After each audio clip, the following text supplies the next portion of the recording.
କିଛି ନୂଆ ଶିଖିବା, କିଛି ନୂଆ ଜାଣିବା, କିନ୍ତୁ ବୁଝିବା, ପଢିବା ଏବଂ ପ୍ରୟୋଗ କରିବା ସେଇଟା ହେଉଛି ଓଡ଼ିଆ ପାଠଶାଳାର ପ୍ରଚେଷ୍ଟା।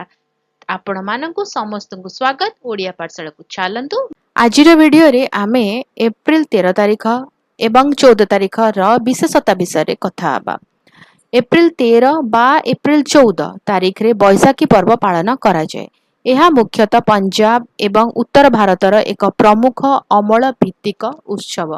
ଶିଖ୍ ଧର୍ମର ଲୋକମାନଙ୍କ ପାଇଁ ଏହା ବିଶେଷ ଗୁରୁତ୍ୱ ରଖିଛି, କାରଣ 1699 ମସିହାରେ ଏହି ଦିନ ଗୁରୁ ଗୋବିନ୍ଦ ସିଂ ଖାଲସା ପନ୍ଥ ପ୍ରତିଷ୍ଠା କରିଥିଲେ। ଏପ୍ରିଲ 14 ମହାବିଷୁବ ସଂକ୍ରାନ୍ତି ଏବଂ ଆମ୍ବେଦକରଙ୍କ ଜୟନ୍ତୀ।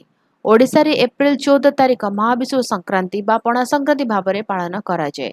ଏହା ଓଡ଼ିଆ ନବବର୍ଷର ପ୍ରାରମ୍ଭ। ଏହି ଦିନ ଘରେ ଘରେ ପଣା ଭୋଗ ହୁଏ ଏବଂ ହନୁମାନ ଜୟନ୍ତୀ ମଧ୍ୟ ମହା ସମାରୋହରେ ପାଳନ କରାଯାଏ। ଏହା ସହିତ ଏହି ଦିନଟି ସାରା ଭାରତ ପାଇଁ ଗୁରୁତ୍ୱପୂର୍ଣ୍ଣ, କାରଣ ଏହା ସମ୍ବିଧାନ ପ୍ରଣେତା ବାବା ସାହେବ ଭୀମରାଓ ଆମ୍ବେଦକରଙ୍କ ଜନ୍ମ ଜୟନ୍ତୀ। ଜଣେ ମହାନ ସମାଜ ସଂସ୍କାରକ ଭାବରେ ସେ ଦଳିତ ଓ ଅବହେଳିତ ଶ୍ରେଣୀର ଲୋକଙ୍କ ପାଇଁ ସମାନ ଅଧିକାର ସୁନିଶ୍ଚିତ କରିଥିଲେ। ତାଙ୍କ ସ୍ମୃତିରେ ଏହି ଦିନ ସାମାଜିକ ନ୍ୟାୟ ଦିବସ ଭାବରେ ପାଳନ କରାଯାଏ। ତା ସହିତ ଭାରତୀୟ ସେନା ପ୍ରତିବର୍ଷ ଏପ୍ରିଲ 13 ତାରିଖକୁ ସିଆଚେନ୍ ଦିବସ ଭାବରେ ପାଳନ କରନ୍ତି। 1984 ମସିହାରେ ଏହି ଦିନ ଭାରତୀୟ ସେନା ଅପରେସନ ମେଘଦୂତ ଆରମ୍ଭ କରି ବିଶ୍ୱର ସବୁଠାରୁ ଉଚ୍ଚ ଯୁଦ୍ଧକ୍ଷେତ୍ର ସିଆଚେନ୍ ଗ୍ଲାସିୟରକୁ ନିଜ ନିୟନ୍ତ୍ରଣକୁ ଆଣିଥିଲେ। ଭିଡ଼ିଓଟି କେମିତି ଲାଗିଲା ମୋତେ କମେଣ୍ଟ କରିକି ଜଣାଇବ। ଯଦି କିଛି କ୍ୱେଶ୍ଚିନ୍ସ ଅଛି, ଡାଉଟ୍ ଅଛି, କମେଣ୍ଟରେ ଲେଖିଦେବା, ଆନ୍ସର କରିବା।